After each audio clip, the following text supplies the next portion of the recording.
Good evening, good people. This is your host, Calvin Anderson, with the Check In With podcast. This individual today, there's so much to take away from this person. Dr. Majd is a neuroscientist, university lecturer, policy and research manager, and also a certified coach, an editor in chief, and an inspiring keynote speaker. With over 2 decades of dedicated research and teaching in neuroscience and human physiology, she is a pioneer in unraveling the intricacies of the human brain. Along with her research on the brain, Dr. Maj's passion is to integrate cutting-edge scientific insights to harness the brain's transformative potential, creating lasting positive mental change and empowering individuals to reach their utmost potential through the application of science-backed knowledge. Ladies and gentlemen, give a very warm welcome to Dr. Shohreh Majd. Dr. S, how are you? Good. Thank you very much, Kevin. Lovely to meet you, and it's my pleasure to join your podcast. So, yeah, it's good. It's all good. End of the year, and then everything is getting better. I hope by the end of the year, and I'm so looking forward to open the new chapter in the new year, 2025. Amazing, amazing. Dr. S, I know I introduced you, but is there any more for the listeners to take home and learn more about you before we get into the questions? Well, I think you perfectly said everything correctly. Yes, so I am a neuroscientist, which is a term to use for the scientists for working with different aspects of brain, physiology aspects, normal aspects, and also the aspects of the brain during different disease situations. And I'm also working as a policy manager and a research manager for the Council of Ambulance Authorities. I also I love doing research about brain, how fascinating this organ is. But my other passion, as you mentioned, Kevin, is to make a bridge between the science of the brain and how it functions, between that and the practical strategies that we can use in our daily lives to use that science to improve our personal life, to feel more fulfilled, to empower ourselves. So I think this is really important for us as human beings to to learn from science. Yeah. Dr. S, tell us about your journey. Tell us what was it that gave you this push to go into the things you mentioned that you do now? Of course. Well, I think my most one of the most important reasons that I started this journey was my family, and I think this is absolutely correct for every single person. I mean, you need a role model when you're born, so whatever you get from the family environment definitely as has a very huge impact on your on shaping your future. So I think my passion for science it started from my family, my parents, especially my mom, and it comes from the idea that she had to raise us in a way that you need to understand what is really important in life. And for her, science, of course, was a very important thing, and also for me. So I think this is the first reason that I started this journey in science. So I have this passion for science all through my life, but so to discover the new things, to just just like solving a jigsaw puzzle to see what is what, why universe is the way that it is, like why human brain is the way that it is, why it functions the way that it does. And the other thing is, I think the need and again the other passion of mine to help the people. And then I think that is the way that it should be, because as a part of the universe, we human being, either you call it religious or spiritual, or you know um we need to be connected to something else, either the human beings, either the environment, either the universe. We need that connection. But sometimes what we forget is that this is a two-way connections. So whatever, when you want something from, you just name it, God, environment, family, friends, when you expect them to help you, it should be a two-way thing. So whatever you um, get from them, you have to put it back. So I think this is the need for myself to be a part of the universe, and then that gives me the fulfillment and then the satisfaction of being a human being. So I guess these all come through together, and then made my journey. So I went to neuroscience, studied the brain and science, person science, and then I started my coaching and my speaking journey to bring the science to help people to improve their personal and professional lives. Wow. Such an amazing journey, Dr. S. And I know there's so much more that we're going to see from you. So I'm so excited to see that journey progress, and also just to hear your insights in today's episode.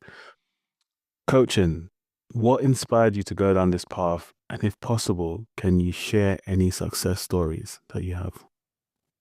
Course. Kevin, coaching is not very much different from hearing from a friend and trying to help that friend. So for me, the science, I started with pure science. So I did some research around the like pure laboratory science, finding some mechanisms of some disease situations such as Alzheimer's disease. I published lots of papers. And then at the end of the day, which is this one is really important, and this is what gives you the satisfaction of, bringing the knowledge, making some knowledge, and giving it to the next generation. But then again, coaching is when you bring that knowledge that you have, and that's what I do, not necessary for every other coach. Yeah. But what I do is bringing that knowledge that I have in a practical way. Of course, it's important to bring the science from the lab to hospitals to help patients, to help people, but that's a very specific area. And when you want to expand it to the society, to your community, you find that there are other ways that you can use your knowledge and whatever you got from the universe with it back. So coaching for me is a way to try to help people through the science. And what makes me like a kind of, I can say, scientific or brain coach is that whatever I know from the brain and whatever I know from how brain works in that particular situation, I've tried to basically bring some understanding of that reason of functioning the brain in this way to the people's life. So, for example, I had a very nice client, and I like to call my clients my friends, Yep. that actually has some situations at work about like regarding to controlling her emotions and emotional intelligence, as we call it. And then you go through it and you see that's actually a very common situation. At work, we are going under stressful situation. We sometimes we tend to translate the people's behavior in the way that does not actually exist, and then that causes us some situations, some problems at work. So, and I try to understand why this is happening to the brain, because what we do, there is always good or bad. There is a reason behind it. What brain asks us to do, there is a reason behind it. So I went through the brain mechanisms and functions. So okay, so under this stressful situation, brain starts to assuming this condition happening, or maybe translate that behavior to something to save itself from the future danger. And that's why we reactivate that. We react. So I bring the science of emotional intelligence to the problem, the situation, the challenge that my client had. And then I started to work on it.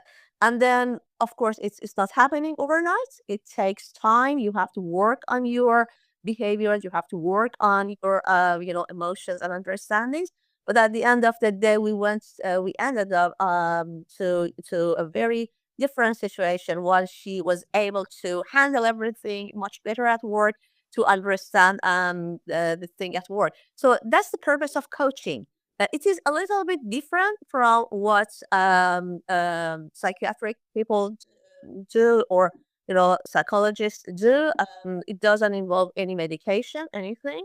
It's just like about the strategies, the behavior. And when you bring the science, it's not just some words you're saying, like do this, do that. You try to analyze the behavior of people, and then by analyzing, you understand why it is happening the way that it's happening.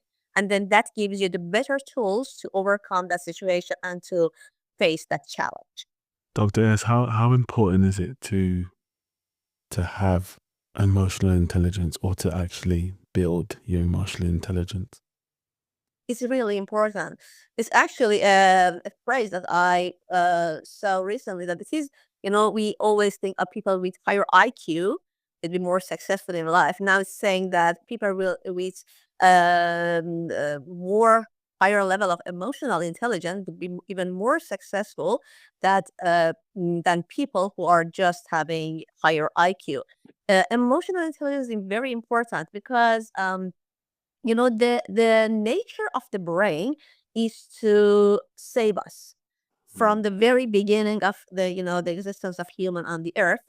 And this is the same for every other animal. We want to survive. The brain wants us to survive, Yeah. whatever it does to protect us from danger, protect us from any just, let's say, being hunted. There is no lion to eat us these days, but there are other things that the brain considers as danger. So, for example, at workplace, stress, even not just workplace, at family environment, anywhere, the brain's first priority is to help you survive, right? That's Yeah. why whatever comes to the brain at a change, or at a sudden unknown behavior, it's first the first reaction of the brain is to consider it as a threat. Mm. So that's why it tries to protect you. And then this is the first human reaction. And then, but now, as I said, there is no lion to eat you. There is no wild situation in this, civilized society. That's why we need to have some control over that emotion.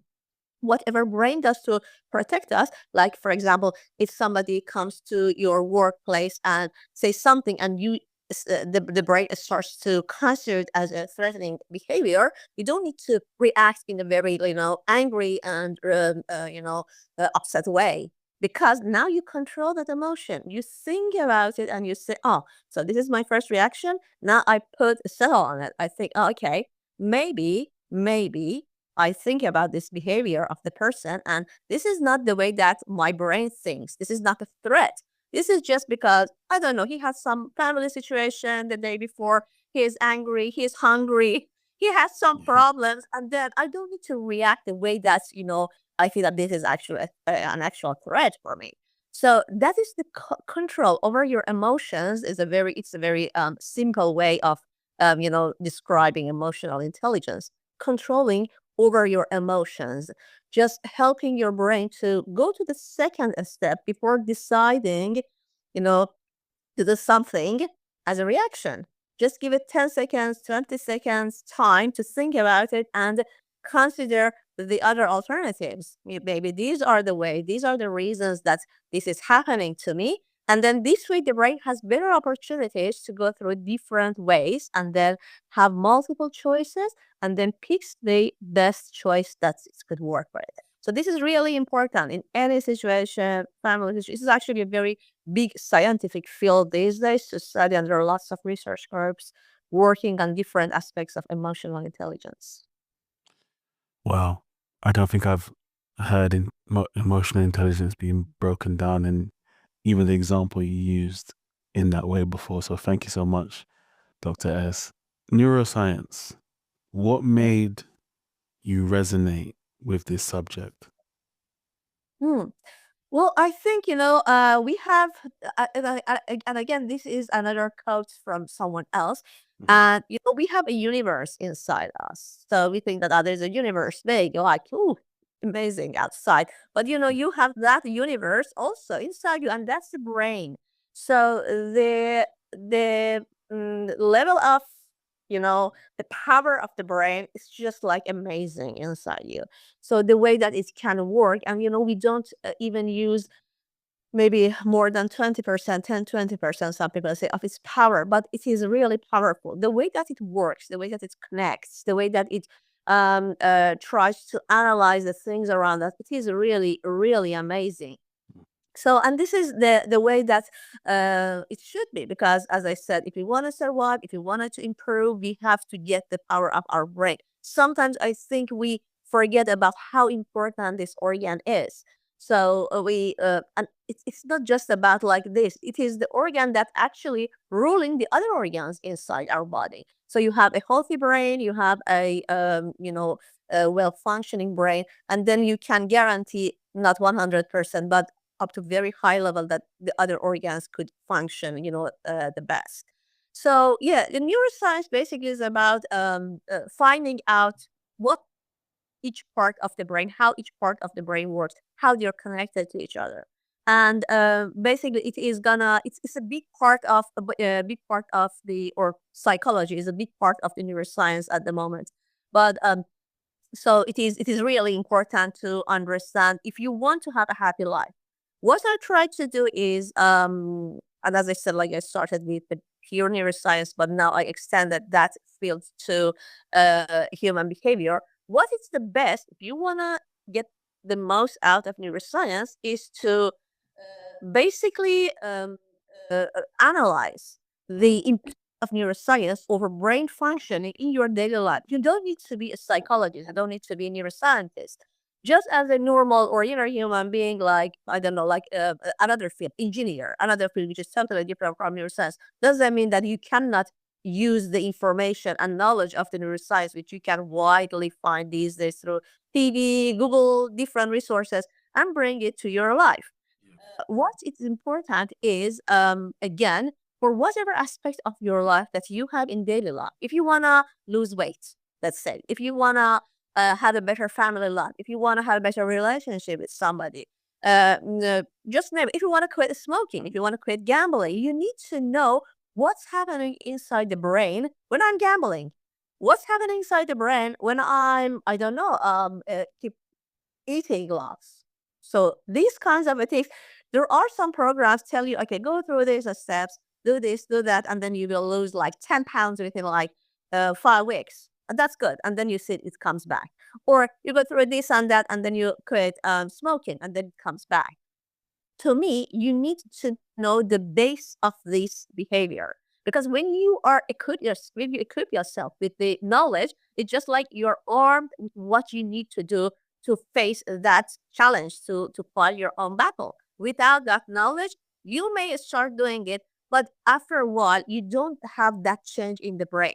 And just before ending answering this question, I just wanted to tell you one more very important point about the brain. The Please. brain able to change and reform and reshape itself till the very last moment that we breathe on this planet. There is a myth that say like only the brains of child or young generation, young people can change and they can learn this, they can learn that, and when you get to the adulthood, you lose that ability to do that. That is absolutely not true. The brain is able to reshape itself. It may take a little bit more time, longer time, but the brain is able to reconnect its connection. So what you have inside the brain, you have a bunch of cells, bunch of we call neurons, and these cells are connecting to each other all the time. And then they start sending messages to each other. That's the way that the brain works. And then based on the behavior that you have learned since your childhood, and you have been told by media, by environment, by your family, these connections are shaped now, right? So if you want to lose a behavior and make a new behavior, you have to get rid of those connections that actually create that unwanted behavior. And then you have to make new connections. So this actually should happen. It is just like a physical process in the brain, it's not like a work. You have to work, you have to practice one particular behavior for good, and that helps the brain to actually start growing hands and connect to each other. And then you have to stop doing that unwanted behavior. This way, you actually help the brain to withdraw those unwanted connections. And that's the process. That's the amazing ability of the brain. It's from neuroscience, which is called neuroplasticity, and this is really important. Mm. Dr. S, what's so funny is the next question I was going to ask you was the brain. How intricate and powerful is it? And you kind of explained that now, but I know there's further more to say. So how intricate and how powerful is it really, Dr. S? Can you take us further into that? Sure, of course. It's really, really powerful. I cannot stress this enough how powerful it is. Of course, there are some disease situations which affect brain functionality, but I'm not particularly talking about those situations at this in this session. But what I'm saying, during healthy situation, the brain is really, really, really powerful. But it's very powerful, but there is one condition. You need to ask the brain to do something. It is really powerful, but it's not gonna do anything for you. It's not gonna make any change if you do not ask it to change. You know what I mean? Because another thing about the brain really doesn't like change, you know? And you know why it doesn't like change? Because then again, it comes back to the survival mechanism. Any change, any new thing to the brain is considered as a threat. You know, the brain thinks as something that the brain hasn't faced before. This is a new thing. And to survive, it needs to consider as a threat at the first step until it thinks that, okay, maybe it is not, right? So it doesn't like change very much. That's why you need to work on it. But um, what I always love about the brain is this ability to change when you give that trigger to the brain. And that trigger comes with awareness. What I like to tell people is that awareness is the starting point of your journey. If you wanna something, yeah, if you wanna create something good for your life, if you wanna like quit smoking, if you wanna I don't know, have a better life, change your job, or change your relationship, or have a better relationship, it comes with awareness. And what is awareness? Awareness is the realization that I know now I need to change. When it comes to me, I think, okay, today this behavior is not working for me anymore. That is the awareness. Next time, something that makes you feel bad, makes you feel upset, makes you feel down, just stop before going through your routine and repeat it and doing the same reaction over and over again. When something feels you down, just stop for a second, pause for a second, and think about it. Why do I feel down? Why I'm not that behavior, that sentence, that self talk is not giving me a good feeling. And then immediately you realize the reason behind it because of this, because of that, and that's a realization. Just have that pause next time that something brings you down and realize why this thing brings me down. That's the awareness. And then you started your journey just like as simple as this because you realize, oh, this is not working for me anymore. I need to make a change. And that's the awareness. And when you do that, then the next step, now leave it to the brain. You have to talk to your brain and say, okay, so for example, this behavior, like let's say example of gambling, did not work for me because at the end of the day, I lost like thousands of dollars and then I felt so down. And then, so this behavior is not working for me, for my good. So I have to change it, right? So when it comes to the change, now brain is now ready for that change. Because when you give the brain that awareness, you actually help your brain, feel safe. You are not in danger anymore. You're not threatened by anything. This is a change for your own good. Now the brain feels safe and says, okay, now I'm ready to change. So then this comes to neuroscience. Now, as I said, you have to work on two different aspects. It's a very sometimes long journey. And what I say to everyone, it is not happening overnight. You cannot lose permanent weight, 10 pounds within 5 weeks. That is not happening. This is not the way that brain works, because physically the brain needs to make new connections. Those connections are proteins. The brain needs time to make those connections. The other unwanted connections should be withdrawn. Again, they should be kind of chopped down physically inside the brain, and you need to work on it, and it again takes time. So work on it. One part is just avoiding that bad behavior, distracting yourself. Next time that you want to go to casino to gamble, think about it. Oh, pause. Just distract yourself, like doing something else. Go to a restaurant, go to a movie, do something else. Then the brain doesn't receive those unwanted connection, doesn't receive the input they need. And when they don't get the input, they start getting weaker and weaker. At the same time, you're doing something good. Do painting, do some other activities, and then you start making some new connections. This is the very amazing aspect of the brain.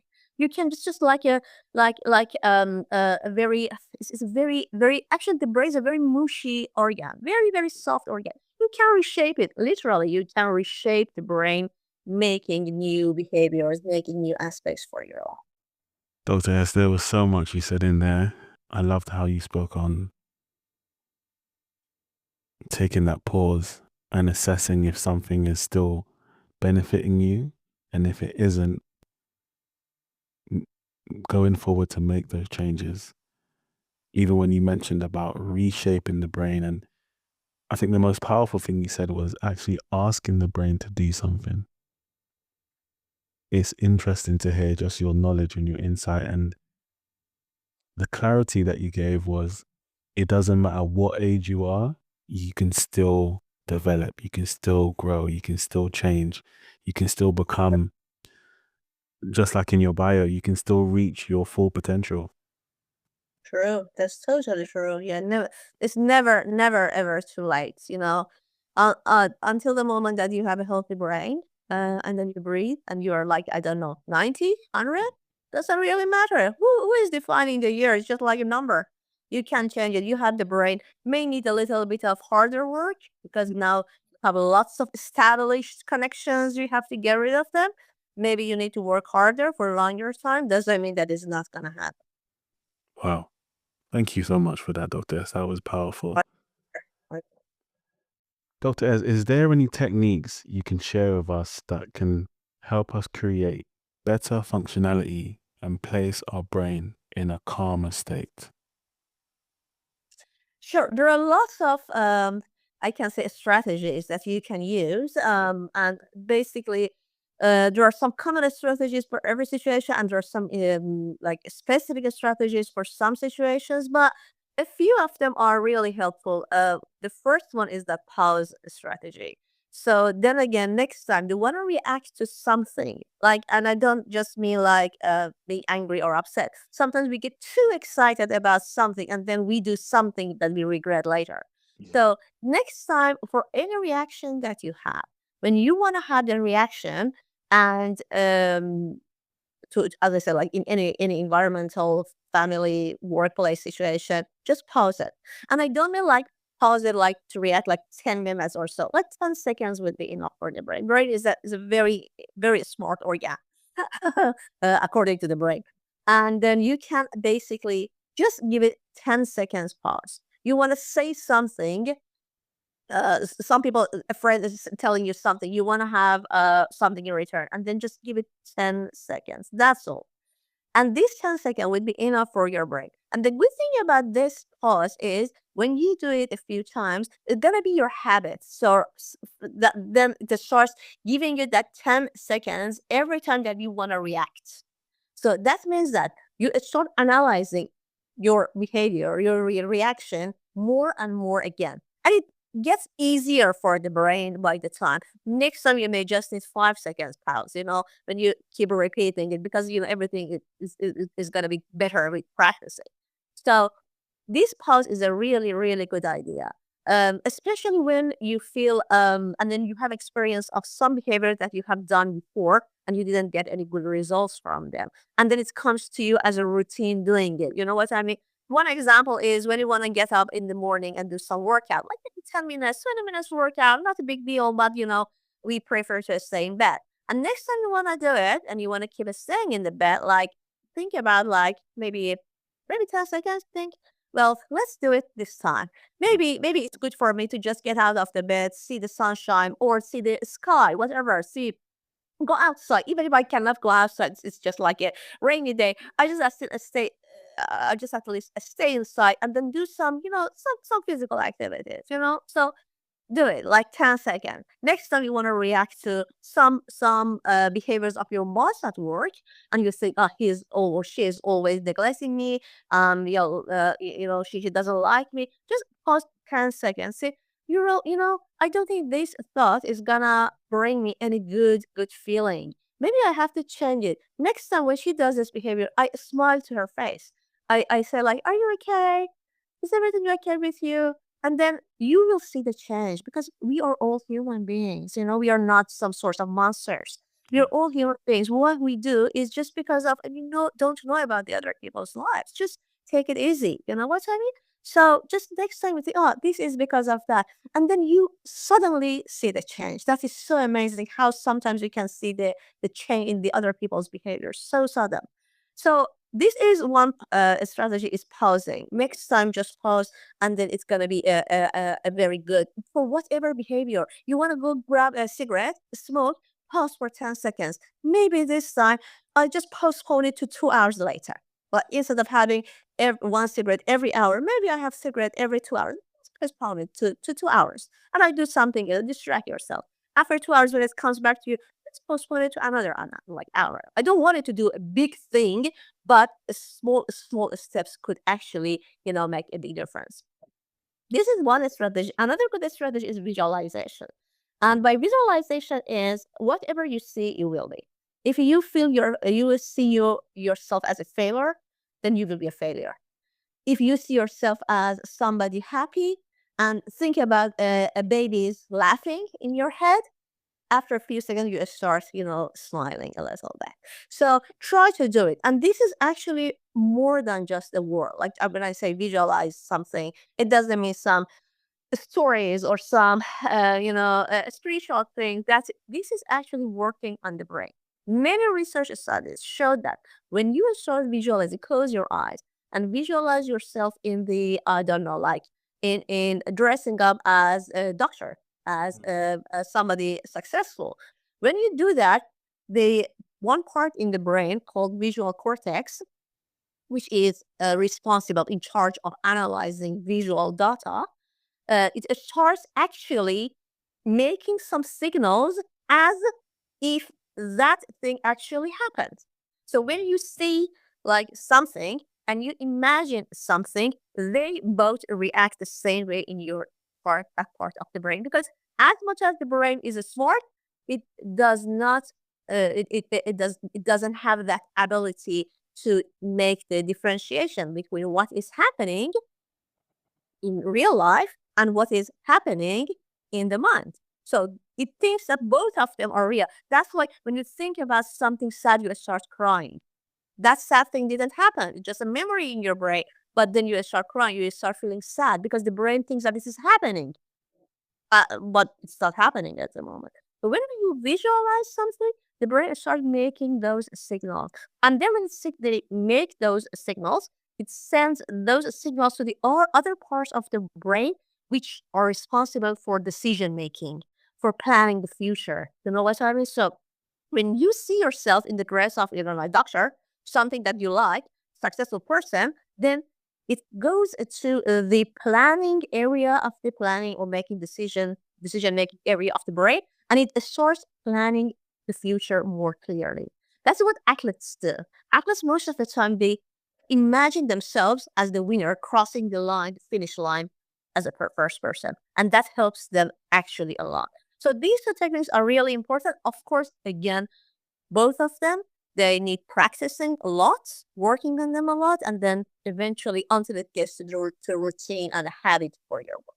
Listeners, you heard here first from Dr. S. 2 techniques she shared today was pausing and visualization, and to continue honing on those skills and practicing them so they become not just routine but become habits. It's so interesting how you explained it, Dr. S, because in some ways, and you can correct me if I'm wrong, is pausing and visualization, it sounds like they both go hand in hand in terms of you first start off with pausing. Okay, you're taking a moment, then you close your eyes and visualize. Both of those techniques definitely sound like a process together in themselves, even though they are separate things. And I think it's so powerful to hear the pausing element when you spoke about the smoking, pausing before having a cigarette and saying, okay, I'm going to put it off for later. And then when it comes back again, that urge, doing the same thing and continue to do that until the point where you've built up so much resilience now, you've built up so much time where you haven't had the cigarette, your mind and your brain starts to tell you, you know what, I don't even really need to have a cigarette anymore. And then when you mentioned about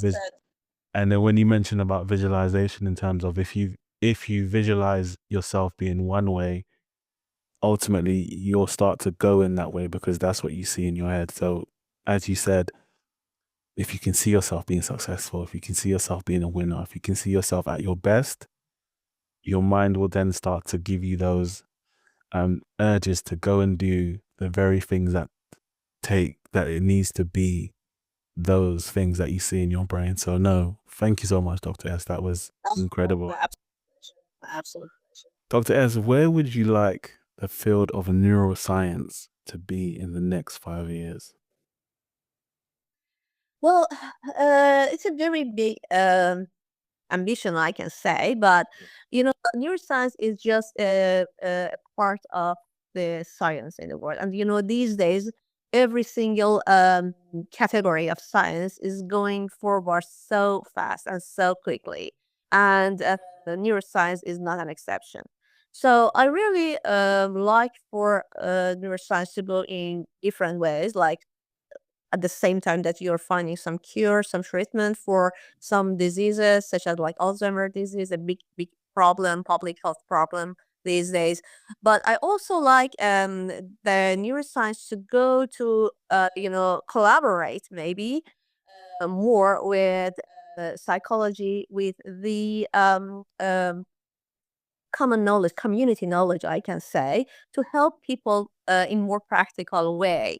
I really like neuroscience to get to that point that it wouldn't be locked down or locked up inside the laboratories. I want it to come out of the laboratories and same as many other sciences, which are doing it a little bit faster than neuroscience, help people to use it in practical ways. As I said, not all of us will be like a brain patient. Not all of us will be which needs those treatments.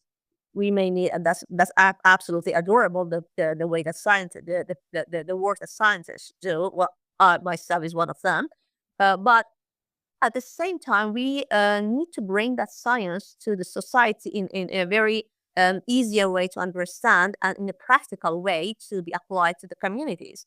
So I really love neuroscience to come to daily lives of our people, to help them to understand, and it should be, I think, from start from school. So I know that we start something about biology at the school, but um, usually you don't get too much of neuroscience to tell the students if you don't feel self-confidence at the school. So you need to use this knowledge of the brain to increase your self-confidence. What we say to our kids at the school is just kind of the ordering things. You need to have self-confidence.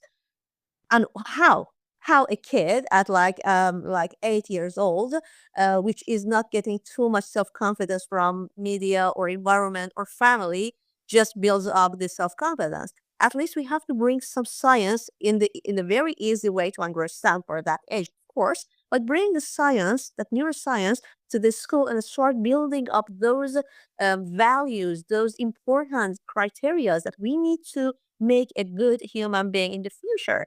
Fulfillment, empowerment, building resilience, as you said, self confidence, different things. So you make those things by just, and it is easy for the kids, as you know, the kids are just grabbing every information. They have less distraction than adults, so they can build up those things faster. Um, so they can build up those information. So I really like that neuroscience to come to school and start building up the next generation. And then when you build up a strong generation, at least you have done half of your job, because now that next generation is able to make the other generation. So that's going to be a very good cycle of, empowering next and next generation. Powerful. Powerful. Dr. S, I read within your bio, within your research, your aim is for one to reach their full potential.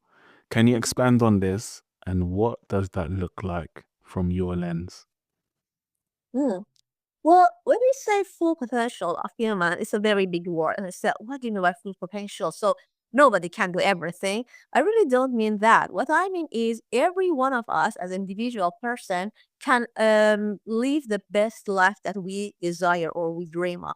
And that is the full potential for that person. So my full potential will be different from your full potential, everybody else's full potential. But what I have what makes me happy in life is different from what makes you happy in life. So to get to that happiness in life, and I say like fulfillment in life, based on my personality, let's say genetically different, historically different, culturally different, I need to work on those areas that make me happy, right? There are some basic, common human values that we all have. We have to follow them, not lying, being brave, being, respectful, these things. But, something would be different for me, from you.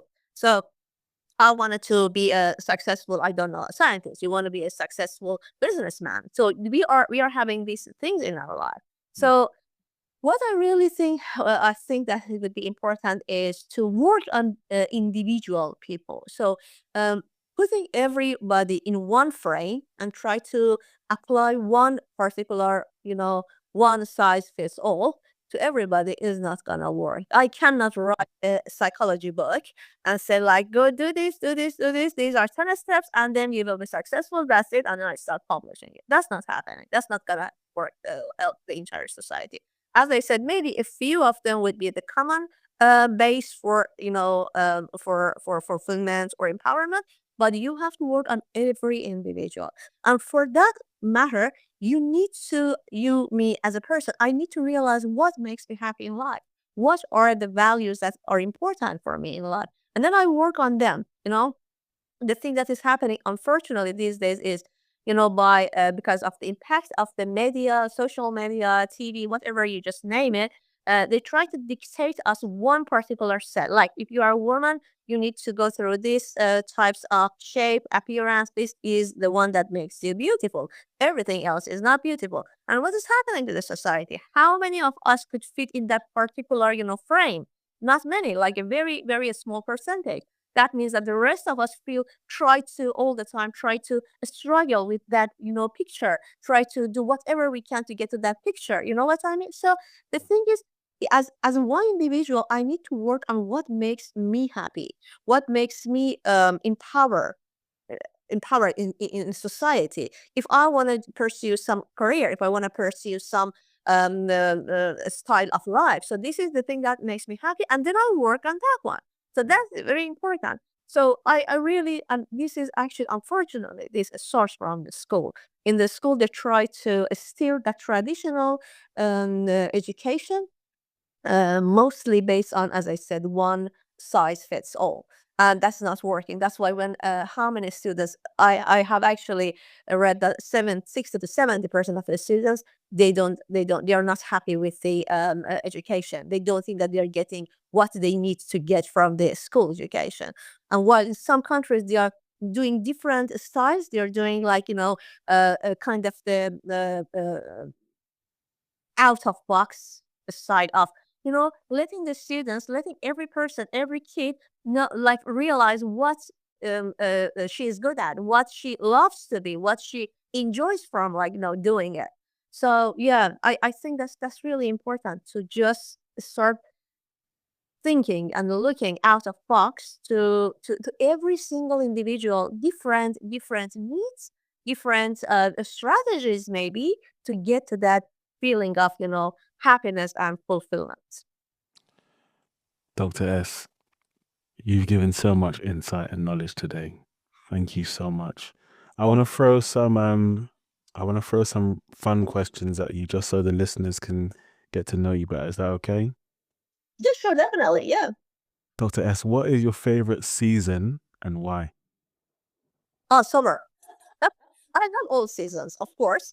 I Mm. love winter because it is I even love that the gray sky and it is raining sometimes, so it gives you some good feeling. You know, you just imagine you're sitting by the window and then you're watching the rain and then you're having a cup of tea or coffee in your hand. That's amazing.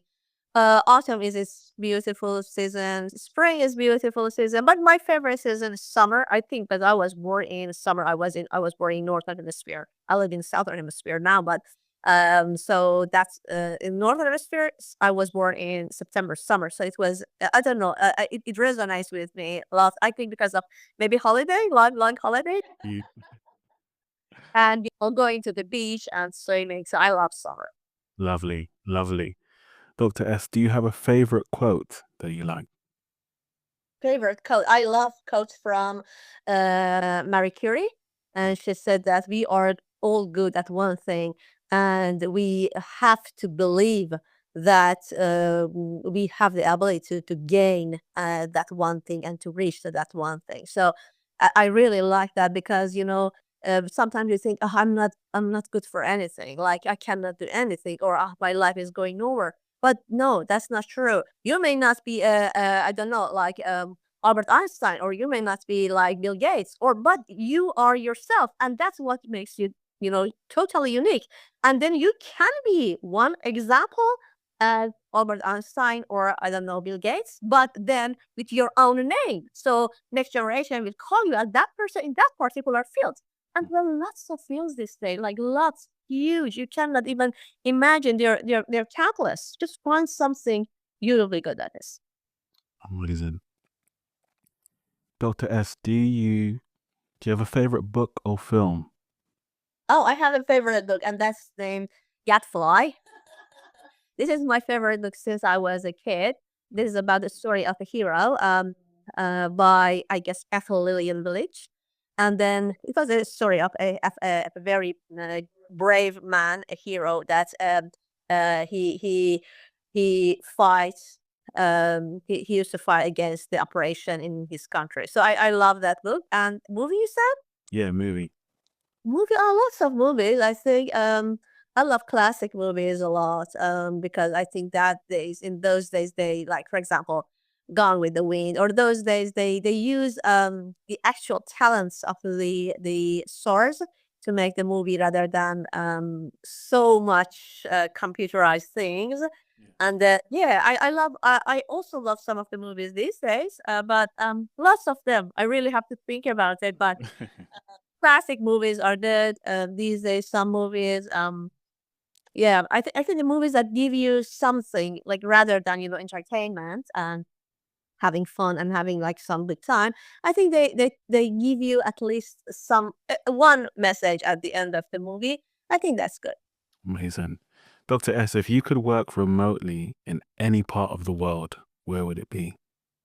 Remotely, you Yeah. mean that like I work from Australia in Australia? Yeah.